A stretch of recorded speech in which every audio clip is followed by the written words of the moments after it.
ಎಷ್ಟೋ ಹೇಳಿದೆ, ಕೇಳಲಿಲ್ಲ. ಹಾಗೂ ಹೀಗೂ ಮಾಡಿ ಇಷ್ಟ ಹತ್ರ ಬಂದ್ಬಿಟ್ಟಿದೀಯ.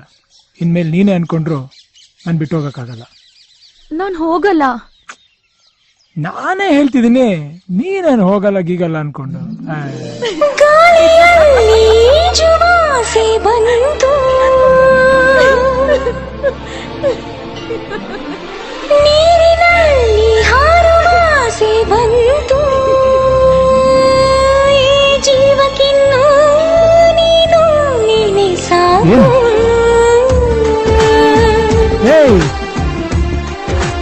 ಬಾಲ್